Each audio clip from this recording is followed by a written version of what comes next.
আসসালামু আলাইকুম, কেমন আছেন সবাই? আশা করি সবাই অনেক ভালো আছেন। আমি আজকে আপনাদের সাথে একটা ডিমের পুডিং বানানো শেয়ার করব। আমি আমার ছেলের জন্য ডিমের পুডিংটা বানাচ্ছি। আমি 3টে ডিমের পুডিং বানাবো। 3টে ডিম এবং গুঁড়া দুধ দিয়ে আমি পুডিংটা তৈরি করব। আমি 3টে ডিম নিয়ে ভালোভাবে ফেটে নিচ্ছি। এটাকে ফেটে নিয়ে পর্যায়ে 3 টেবিল চামচ আমি চিনি দিয়ে দেবো। 3 টেবিল চামচ চিনি দেওয়ার পরে এটাকে আমি ভালোভাবে ফেটবো যাতে চিনিটা গলে যায়। তারপরে আমি গুঁড়া দুধ আগে একটু কুসুম গরম পানি দিয়ে গুলিয়ে রেখেছিলাম, সেই গুঁড়া দুধের মিশ্রণটা আমি দিয়ে দেব। এ পর্যায়ে আমি আবার ভালোভাবে নেড়ে চেড়ে এটাকে মিশিয়ে নেব। মিশিয়ে নিয়ে আমি এক সাইডে রেখে দেব। তারপর আমি ক্যারামেলটা তৈরি করব। আমি মিনি রাইস কুকারে ক্যারামেলটা তৈরি করব। এই রাইস কুকারে সব কিছুই রান্না করা যায়। ক্যারামেল করা যায়, পায়েস, ফিরনি, নুডলস, ভাজি আইটেম, ঝোল আইটেম যা বলেন সবই রান্না করা যায়। মানে একজনের খাবার এটাতে রান্না করা যায়। আমার ছেলে এসে একটু নাড়াচাড়া করে চলে গেল। মূলত আমার ছেলের জন্য পুডিংটা বানানো। ওর খুব পুডিং পছন্দ। ডিম দুধ দিয়ে পুডিং বানালে ও খুব পছন্দ করে খায়।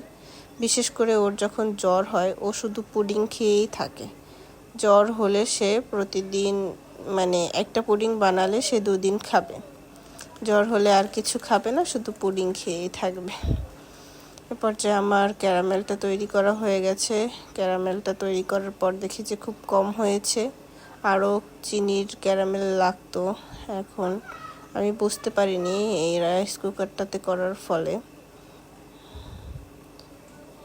এটাকে আমি ভালোভাবে সেট করে নিচ্ছি। সেট করে নেওয়ার পরে আমি ডিম দুধের মিশ্রণটা এটাকে বসিয়ে দেব। এখন আমি এটাতে একটু ভ্যানিলা এসেন্স দিয়ে দেব। ভ্যানিলা এসেন্স আমি শুরুতে দেই না, বসানোর 2-1 মিনিট আগে দেই, আর নয়তো স্মেলটা চলে যায়। এই পর্যায়ে এটাকে আমি ভালোভাবে মিশিয়ে নেব। মিশিয়ে নিয়ে এটাকে বসিয়ে দেব। আমি এদিকে বড় রাইস কুকারে পানি দিয়ে দিয়েছি, পানিটা ফুটে এসেছে। এ পর্যায়ে আমি ডিমের মিশ্রণটা ছেঁকে নেব, ভালোভাবে ছেঁকে নেব যাতে এটাতে কোনো দানা বা ডিমের কোনো সাদা অংশ জেলির মতো না থাকে। এটাকে ছেঁকে নিয়ে ভালোভাবে মোল্ডটাকে ঝাঁকি দিব। একটু ঝাঁকি দিলে ভালোভাবে বসবে।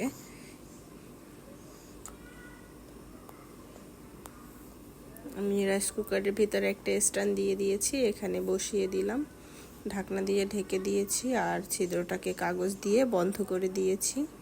এ পর্যায়ে আমার 20 মিনিট পরে দেখলাম হয়ে গেছে। আমি উঠিয়ে নিয়েছি।